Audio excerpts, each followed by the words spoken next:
Hello students, I am Bhanu Yogi and today we are going to talk about Flamingo chapter number 3 Deep Water. It is written by William Douglas. Let's start chapter, but before the starting of chapter please subscribe the channel and press the bell icon for the latest update.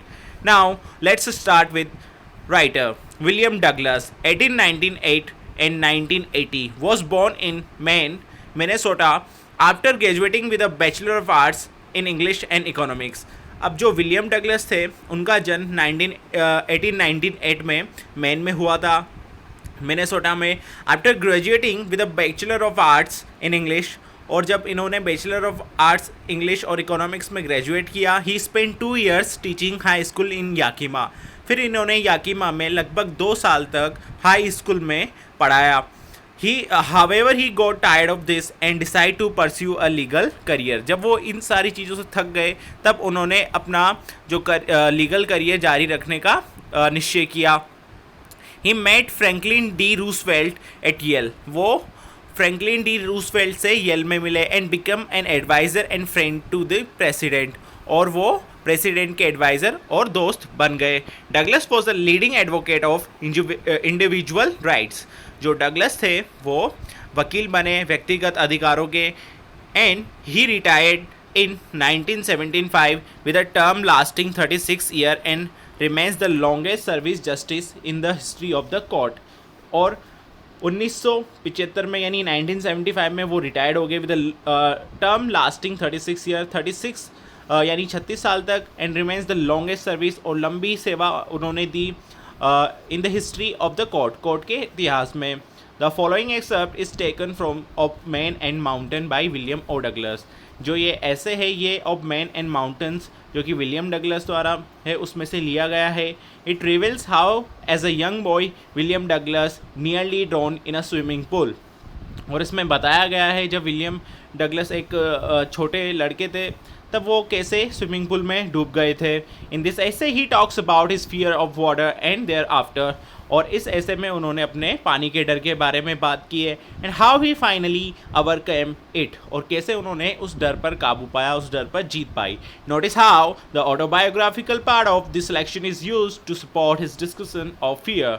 और किस तरीके से ये जो उनकी आत्मकथा का जो भाग है कैसे उनके डर का समर्थन करता है. Let's see guys, now let's start the chapter. It had happened when I was 10 or 11 years old. ये तब हुआ था जब मैं 10 या 11 साल का था. यहाँ पर विलियम डगलस बताते हैं, I had decided to learn to swim. और मैं स्विमिंग करने का मैंने निश्चय किया था. There was a pool at YMCA in Yakima. और याकीमा में YMCA एक स्विमिंग पूल था. That offered exactly the opportunity, जो कि वास्तव में अवसर बहुत सारे अवसर चांसेस प्रोवाइड कराता था तैरने के लिए, सीखने के लिए. The Yakima river was treacherous. जो याकीमा की जो नदी थी वो श्रापित नदी थी. Mother continually warned against it. और जो विलियम डगलस की माँ थी उन्होंने लगातार उनको चेतावनी दी थी वहाँ पर ना जाने की. And keep fresh in my mind the details of each drowning in the river. और उन्होंने जब उनको ये सारी चीज़ें बताई तो उनके दिमाग में वो जितने भी लोग उस नदी में डूबे तो उन्होंने वो सारी डिटेल्स उनको बताई ताकि वो उन्हें याद रहे और वो वहाँ ना जाए. But the YMCA pool was safe. लेकिन जो YMCA का जो पुल था वो सुरक्षित था. It was only 2 or 3 feet deep at the shallow and. और जो वो पुल था वो उथले किनारे पर केवल 2 या 3 फुट गहरा था. And while it was 9 feet deep eight other. लेकिन वो दूसरे किनारे पे 9 फुट गहरा था. यानी एक साइड पे वो 2-3 फुट था और दूसरे साइड पे वो थोड़ा ज़्यादा डीप था. The drop was gradual. और वहाँ पर इसकी गहराई बहुत क्रमिक थी. I got a pair of water wings and went to pool. मैं अब जो विलियम डगलस था उनके पास जलपंखों का एक जोड़ा था और उससे वो पुल में अंदर गए, यानी जो वाटर विंग्स आते हैं. आई हेटेड टू वॉक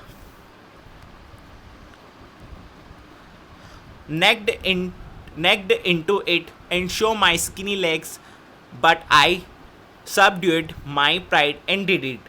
अब इनको वहाँ पर मतलब नेक्ड यानी थोड़ा बिल्कुल नंगा उतरने में, और इनकी दुर्बल जो टांगे थी उनको दिखाने में इनको बिल्कुल पसंद नहीं था। यानी कि जैसे कि स्विमिंग की जाती है तो ऑब्वियसली स्विमिंग फुल क्लॉथ्स पूरे ड्रेसअप से तो नहीं की जाती है, तो ऑब्वियसली ये बहुत ज़्यादा इनका हेल्थ हेल्थ में बहुत ज़्यादा पतले थे, तो इनको थोड़ा सा उस चीज़ से नफ़रत करते थे ये बिल्कुल। फिर बाद में इन्होंने अपना जो गर्व था उसको वश में कंट्रोल किया, और फिर ये उसके इन्होंने स्विमिंग स्टार्ट करी। Now next paragraph guys, from the beginning however I had an aversion to the water when I was in it. अब जब भी ये पानी में जाते थे इन्हें पानी के प्रति मतलब ज़्यादा इंटरेस्ट नहीं था, और जब ये इसमें उतरे थे तब से ही इनको ज़्यादा पानी में डर लगता था। दिस स्टार्टेड, और इसकी शुरुआत तब हुई थी when I was 3 or 4 years old and father took me to the beach in California. और इसकी शुरुआत जब हुई थी जब ये 3 से 4 साल के थे, और जब इनके पिताजी इनको कैलिफोर्निया के बीच समुद्र की तट पर लेके गए थे। He and I stood together in the surf, और जब इनके पिताजी और ये लहरों में एक साथ खड़े हुए थे। आई हंग ऑन टू हिम, और फिर बाद में ये उनके ऊपर लटक गए। Yet the waves knocked me down and swept over me, और जो लहरें थी उन्होंने इनको नीचे गिरा दिया और उनके ऊपर से वो बह गई। I was buried in water, और इन्हें लगा कि ये पानी में दफन हो गए। माई ब्रीथ वॉज गॉन, इनकी सांस जा चुकी थी। आई वॉज फ्राइटेंड, और ये डरे हुए थे। फादर लाफ्ड, इनके पिताजी हंस रहे थे। But there was a terror in my heart at the overpowering force of the waves, लेकिन इनके दिल में लहरों के अत्यधिक बल के कारण एक आतंक यानी एक डर बैठ गया था। Next paragraph guys, my introduction to the YMCA pool swimming pool revived unpleasant memory and stirred childish fear. अब जैसे ही ये YMCA के स्विमिंग पूल को देखते हैं तो इनकी जो पुरानी दुखद जो यादें थी वो वापस से एकदम से रिवाइव्ड हो जाती हैं, और इनके बचपन के भय को फिर से जगा देती हैं। But in a little while I gathered confidence, लेकिन इन्होंने थोड़ी धीरे धीरे करके कॉन्फिडेंस जो विश्वास था उसको वापस से इकट्ठा किया। And without confidence we can't do anything guys, remember it. बिना विश्वास के हम कुछ भी नहीं कर सकते। किसी भी चीज़ को करने के लिए हमें कॉन्फिडेंस ज़रूरी होता है। I paddled with my new water wings watching the other boys and trying to learn by aping them. अब ये अपने नए जल पंखों को दूसरे लड़कों को देखते हुए उनको देखकर वो ट्राई करता है, उनके जैसे वो चलता है, उनकी नकल करते हुए सीखने का वो प्रयास करता है। I did this 2 or 3 times on different days and was just beginning to feel at ease in the water when the misadventures happened। और ये उनको उनके जैसे देखकर चलने की ये ट्राई करता है। मैंने ऐसा अलग अलग दिनों में 2 या 3 बार किया और पानी में सुविधा महसूस करने लगा, यानी इसको थोड़ा कंफर्टेबल महसूस होने लगा। अब वो जो मिस एडवेंचर था वो घटना घटित हो गई। Let's see, I went to the pool when no one else was there. अब ये स्विमिंग पूल पर गया जब वहाँ पर कोई भी नहीं था। द प्लेस वॉज क्वाइट, और वो जगह पूरी तरीके से शांत थी। द वाटर वॉज स्टिल, और जो पानी था वो एकदम से स्थिर था, रुका हुआ था। बिकॉज वहाँ पर स्विमिंग पूल में कोई भी नहीं था, इस वजह से स्विमिंग पूल का जो पानी था वो एकदम स्टिल था, एकदम स्थिर था। उसमें कोई मूविंग या कोई मोशन नहीं हो रहा था। And the tiled bottom was as white as clean as a bathtub, और जैसे ही इसने देखा कि पानी स्थिर था और टाइलों से युक्त उतनी ही सफ़ेद और साफ थी जैसे कि एक नहाने के टब की होती। यानी कि जब वाटर स्टिल था तो ऑब्वियसली नीचे एकदम क्लियर देखा जा सकता था कि जो टाइलें थी वो कैसी थी, सारी चीज़ें, जस्ट बिकॉज ऑफ कि जो वाटर था वो एकदम स्टिल था। I was timid about going in alone. अब यहाँ पर इनको अकेले जाने में डर लग रहा था, बिकॉज वहाँ पर कोई नहीं था और ये स्विमिंग सीख रहे थे। अगर बाई चांस कुछ मिस एडवेंचर हो जाता इनके साथ तो शायद इनको कोई नहीं बचा पाता। So I sat on the side of the pool to wait for others. तो ये पुल के एक साइड में एक कोने में जाकर बैठ गए और दूसरों का इंतज़ार करने लगे। I had not been there long when in came a big bruiser of a boy probably 18 years old। अब यहाँ पर ज़्यादा देर नहीं हुई थी और वहाँ पर एक बड़ा लड़का आया जो शायद 18 साल का था। And he had a thick hair on his chest, और उसके छाती पर घने बाल थे. And he was a beautiful physical specimen. और वहाँ पर अगर देखा जाता है तो कि जो वो बच्चा था, जो वो लड़का था, उसकी मतलब वो फिजिकल, एकदम फिजिकल, उसकी फिटनेस बहुत अच्छी थी. वो हष्ट पुष्ट बच्चा था. And with legs and arms that showed rippling muscles. और देखा जाए तो उसकी जो मसल्स थी, मांसपेशियाँ थी, वो उभरी हुई थी, एकदम रिपलिंग मसल्स थी. इज़ लाइक और वो बॉक्सिंग करता था. ही येल्ड, वो चिल्लाया, hi skinny how'd you like to be ducked. और उसने चिल्लाया, पतलू तुम तैरना कैसा, गोता लगाना पसंद करोगे. जस्ट बिकॉज ऑफ वो फिजिकल फिटनेस उसकी अच्छी थी, वो स्ट्रॉन्ग बच्चा था. और जो विलियम डगलस थे वो इतना फिजिकली इतना फिट नहीं थे, बिकॉज वो बहुत पतले थे. तो उस लड़के ने ऐसा उनसे कहा. Now with that he picked me up and tossed me into the deep and. फिर उस लड़के ने एक ही साथ उसने मुझे ऊपर उठाया और गहरे किनारे यानी डीप एंड की तरफ उन्होंने विलियम डगलस को उछाल दिया. Swallowed water and went at once to the bottom. अब धीरे धीरे वो बैठने वाली मुद्रा में पानी की सतह पर उतरा और पानी उनके मुंह में चला गया. I was frightened but not yet. अब वो डरे हुए थे लेकिन ज़्यादा नहीं. Frightened out of my wits. अब वो डरे हुए थे लेकिन उस डर के मारे उनके समझ में कुछ भी नहीं आ रहा था, जस्ट बिकॉज ऑफ वो बहुत ज़्यादा डरे हुए थे. On the way down I plan when my feet hit the bottom I would make a big jump, come to the surface, lie flat on it and paddle to the edge of the pool. और फिर जैसे जैसे वो नीचे जा रहे थे उन्होंने एक प्लान बनाया, एक योजना तैयार कर ली थी कि जब मेरे पैर तली से यानी तल से जो फ्लोर है उससे टकराएंगे, मैं एक लंबी छलांग लगाऊंगा और सतह पर आ जाऊंगा. इस पर सपाट लेट जाऊंगा और पानी और स्विमिंग पूल के किनारे तक पाँव चलाता रहूँगा. ऐसा उन्होंने प्लान बनाया. लेट्स सी क्या होता है guys. Next paragraph. It seemed a long way down, those 9 feet were more like 90. अब बहुत लंबा रास्ता दिखाई दे रहा था और वो 90 फुट जैसे दिखाई दे रहे थे. And before I touch bottom my lungs were ready to burst. और इससे पहले कि मैं जो तल को, जो फ्लोर को स्पर्श कर पाता, मेरे फेफड़े फटने के लिए बिल्कुल तैयार थे. But when my feet hit bottom I summoned all my strength and made what I thought was a great spring upwards. अब इसके बाद किंतु जब मेरे पैर तल से टकराए, मैंने अपनी सारी शक्ति इकट्ठा की जैसे मैंने सोचा था और एक लंबी छलांग ऊपर की तरफ ली. ऐसा उन्होंने किया. I imagined I would bob to the surface like a cork. और फिर उन्होंने एक लंबी छलांग लगाई और इन्होंने कल्पना करी थी कि मैं सतह पर एक कॉर्क की तरह निकल जाऊंगा. Instead I came up slowly. लेकिन वो धीरे धीरे वहाँ से निकले. I open my eyes. मैंने अपनी आंखें खोली. आई एंड सो नथिंग. और कुछ नहीं देखा बट वाटर. पानी के अलावा इन्होंने कुछ नहीं देखा. Water that had a dirty yellow tinge to it. और जो वो पानी था उसमें कुछ नहीं दिखाई दे रहा था सिवाय पीले रंग की झलक थी. I grew panicky. अब धीरे धीरे घबराहट बढ़ती गई. I reached up as if to grab a rope and my hand clutch only at water. अब इन्हें लग रहा था कि इनका हाथ रस्सी को पकड़ लेगा, लेकिन वो बार बार केवल पानी तक ही आ रहा था. And now I was suffocating. अब इनका दम घुट रहा था. I try to yell. और ये चिल्लाने की कोशिश कर रहे थे but no sound came out. लेकिन कोई भी आवाज़ बाहर नहीं आ रही थी. Then my eyes and nose came out of my water but not my mouth. मेरी आंखें, मेरी नाक बाहर आ रही थी लेकिन मेरा पूरा जो माउथ था, जो मुंह था, वो बाहर नहीं आ रहा था. ऐसा विलियम डगलस बताते हैं. Next paragraph guys. I flailed at the surface of the water, swallowed and choked. अब मैं पानी की ऊपर की सतह पर घूमा और उससे निकला और मेरा जो गला था वो चॉक्ड हो चुका था, एकदम से रुक गया था. I try to bring my legs up.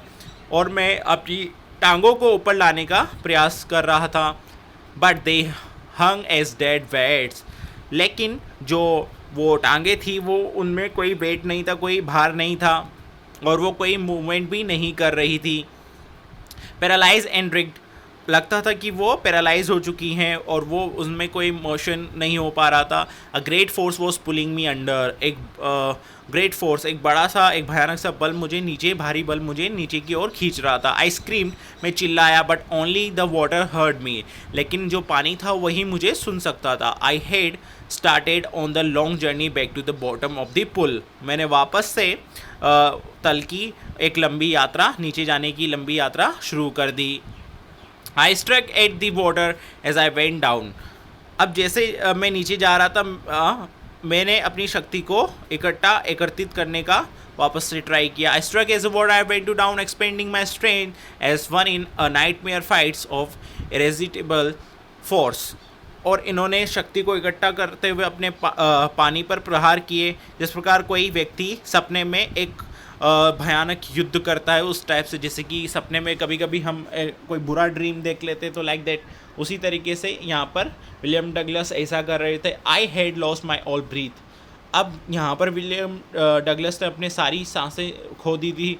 My lungs aged, my head throbbed, और यहाँ पर इनके फेफड़ों में पेन हो रहा था और सिर में झटके लग रहे थे। आई वॉज गेटिंग डिजी, और ये पागल हो रहे थे।